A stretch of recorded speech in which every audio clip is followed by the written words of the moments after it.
Welcome to the Clean Classrooms for Carolina Kids video on flushing instructions. My name is Crystal Lee Powell Jackson, and I'll be providing guidance on how to properly flush the taps following a facility closure of longer than 3 days. This video reviews the instructions that can also be found using the link or QR code on this slide. To get started, what is flushing? Flushing is the process of clearing out sitting water from the pipes by opening taps and letting the water run from the faucet. Even if no lead is detected in your taps, we recommend practicing clean water habits. These habits are easy, have no cost, and are ways to continue reducing or eliminating exposure to lead in drinking and cooking water. Flushing is one of our recommended clean water habits. We're recommending flushing if a tap has not been used for at least 8 hours.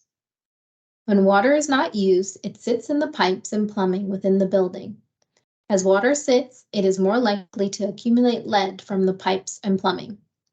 Flushing water during periods of inactivity can further protect children from exposure to lead in drinking and cooking water. At a minimum, your facility should flush taps after facilities are closed for holidays, summers, and other breaks that are longer than 3 days.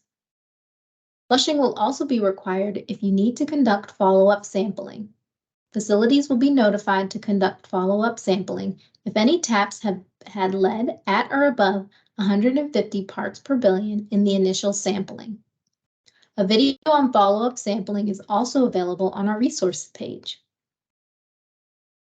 Flushing should occur 2 to 3 days prior to sampling. Do not flush taps within 2 days of sampling. If the tap required for sampling are used within 2 days of sampling, you will need to reschedule sampling. Flushing taps within 2 days of sampling may affect results, and you will be asked to repeat the sampling process. We will now overview the steps for flushing your whole facility. First, you will need to identify the furthest tap from the water entry point and flush the water for approximately 10 minutes. Next, on the same floor, flush all water fountains for 1 minute. Any additional taps on the same floor should also be flushed for 1 minute. You will then repeat the process for the remaining floors of the building. So the first step is to locate the farthest tap in your building from your water main. And this is where water enters the building from the water utility or your water source. So this will likely be on the top floor, farthest away from where it enters the building. And so now I'm going to flush this tap for 10 minutes.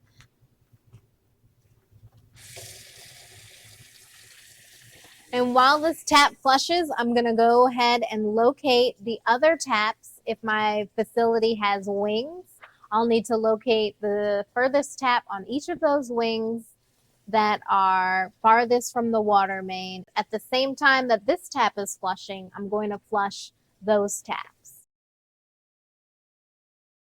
Okay, so now that my 10 minutes are up, I'm going to get ready to turn off those taps. And I'm going to turn them off in order that I turn them on. So this is the first one that I turned on, and I'm going to go ahead and turn this off. And now I'm going to go to those other taps in those wings and turn off those taps. Okay, now I'm going to go look for our water fountains and flush those. Since we're flushing one floor at a time, we're now going to find the water fountains that are located on that top floor and flush each of those for 1 minute. So because this water fountain has 3 different locations and levels, we've got the bottle filler, the low bubbler, and the high bubbler. We're going to have to flush each of those for 1 minute. Okay, now that I've done the bubblers, now I'll do this water fountain. And this one has a sensor, so I can just stick my hand right here and let it run for a minute. So now that we finished the water fountains on that top floor, we'll just find all of the other taps that are either restricted use or all the other taps that are used for cooking and drinking, and we'll flush those. After flushing all the taps on a single floor, you want to repeat the process for any remaining floors in the building. being sure to work from the top floor to the bottom floor. After flushing the whole facility, you're ready to collect your samples in 2 to 3 days. Thank you for helping us identify and eliminate lead and asbestos hazards where North Carolina children learn and play. If you have any questions, please contact our team using the QR code or website link on this slide. You can also call or text us at 1-855-997-2864 or visit our Frequently Asked Questions page. The Clean Classrooms for Carolina Kids team is here to help you throughout the entire program.